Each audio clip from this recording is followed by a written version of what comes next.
Hello, everyone, and welcome back to our reading of The Swiss Family Robinson. Today's chapter, Thanksgiving Day. Let's get started.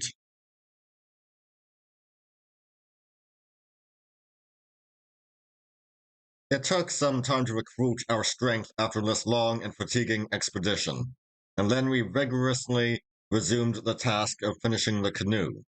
The arrangements, I flattered myself, were carried out in a manner quite worthy of a shipbuilder. A mast, sails, and paddles were fitted, but my final touch, although I prized it highly and considered it a grand and original idea, would no doubt have excited only ridicule and contempt had it been seen by a naval man. My contrivance was this. I had a couple of large airtight bags made of the skins of the dogfish, well tarred and pitched, inflated, and made fast on each side of the boat, just above the level of the water. These floats, however, much she might be loaded, would effectually prevent either the sinking or the capsizing of my craft.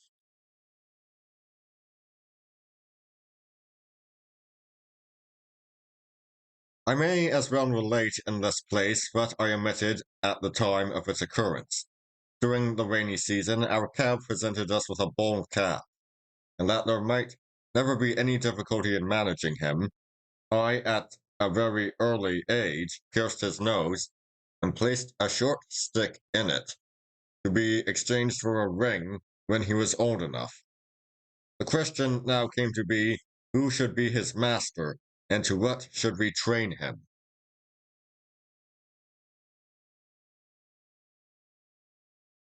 Ernest thought it would be more amusing to train his monkey than a calf.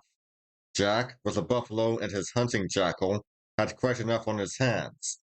Fritz was content with the onager.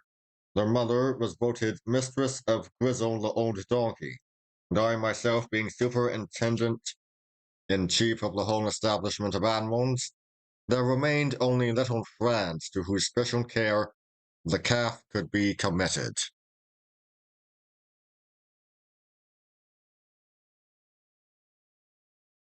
What say you, my boy? Will you undertake to look after this little fellow?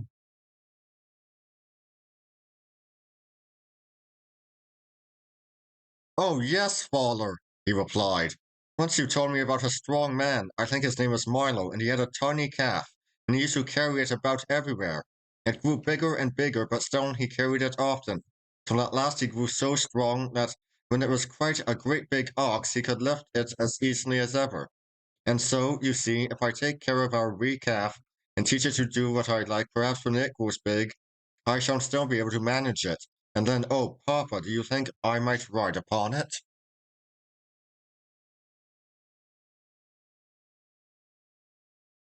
I smiled at the child's simplicity and his funny application of the story of Milo of Cortona.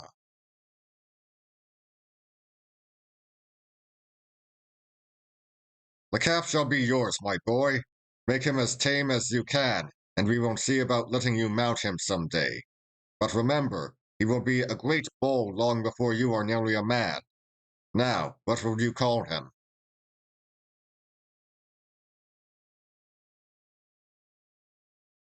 Shall I call him Grumble, Faller? Hear what a low muttering noise he makes.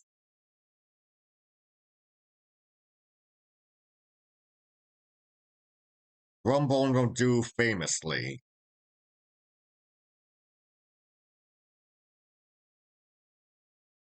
Grumble, Grumble! Oh, it beats your buffalo's name, Hollow Jack.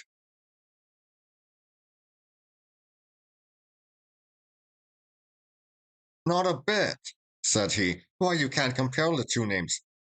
Fancy Miller saying, here comes Franz on Grumble, but Jack riding on the storm. Oh, it sounds sublime.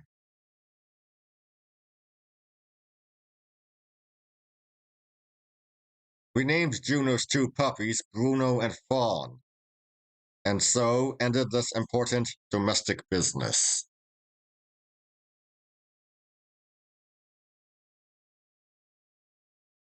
For 2 months, we worked steadily at our salt cave in order to complete the necessary arrangements of partition walls, so as to put the rooms and stalls for the animals in comfortable order for the next long rainy season, during which time, when other work would be at a standstill, we could carry on many minor details for the improvement of the abode.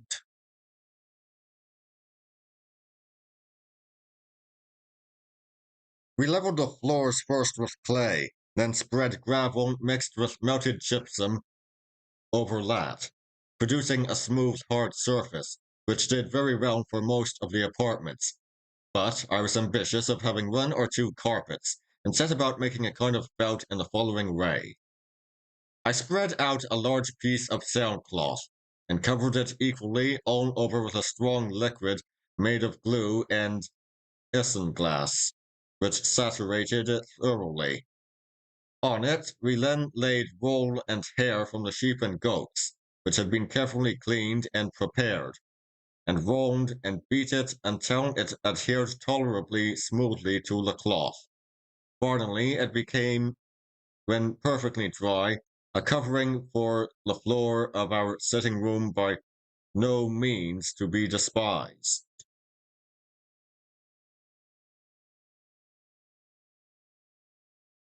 One morning, just after these labors at the salt cave were completed, happening to awake unusually early, I turned my thoughts as I lay waiting for sunrise to considering what length of time we had now passed on this coast, and discovered to my surprise that the very next day would be the anniversary of our escape from the wreck.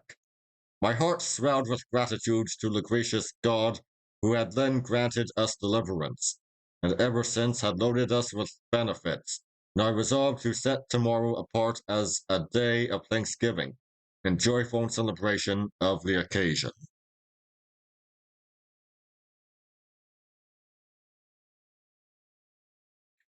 My mind was full of indefinite plans when I rose, and the day's work began as usual. I took care that everything should be cleaned, cleared, and set in order both outside and inside our dwelling. None, however, suspecting that there was any particular object in view. Other more private preparations I also made for the next day. At supper, I made the coming event known to the assembled family.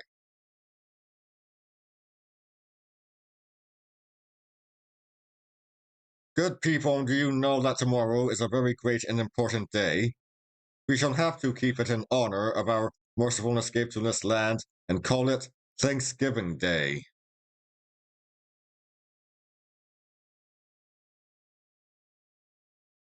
Everyone was surprised to hear that we had already been 12 months in the country. Indeed, my wife believed I might be mistaken until I showed her how I had calculated regularly ever since the 31st of January, on which day we were wrecked, by marking off in my almanac the Sundays as they arrived for the remaining 11 months of that year.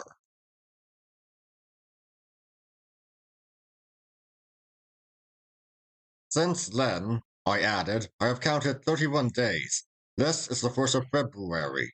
We landed on the 2nd, therefore tomorrow is the anniversary of the day of our escape.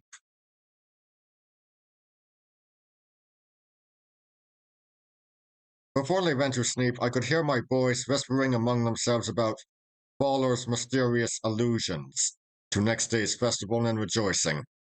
I offered no explanations and went to sleep, little guessing that the rogues had laid a counterplot far more surprising than my simple plan for their diversion.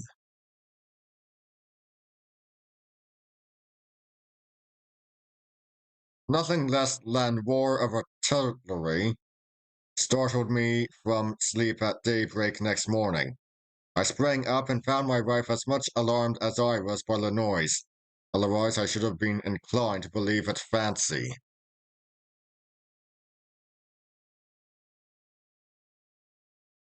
Fritz, dress quickly and come with me, cried I, turning to his hammock.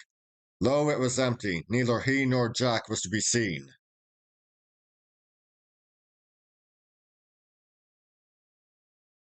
Altogether bewildered, I was hastily dressing when their voices were heard, and they rushed in, shouting, "Hurrah! Did we rouse you with a right good thundering salute?"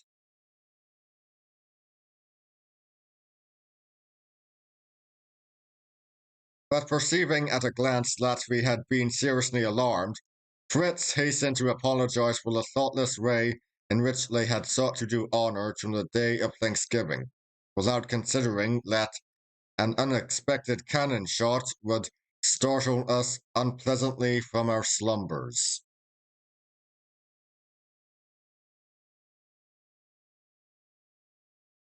We readily forgave the authors of our alarm, in consideration of the good intention which had prompted the deed, and satisfied that the day had at last been duly inaugurated, we all went quietly to breakfast.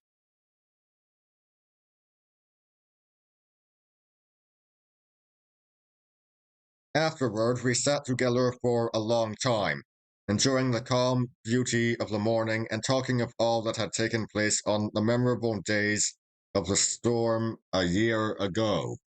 For I desired that the awful events of that time should live in the remembrance of my children with a deepening sense of gratitude for our deliverance. Therefore, I read aloud passages from my journal, as well as many beautiful verses from the Psalms, expressive of joyful praise and thanksgiving, so that even the youngest among us was impressed and solemnized at the recollections of escape from a terrible death, and also led to bless and praise the name of the Lord our deliverer.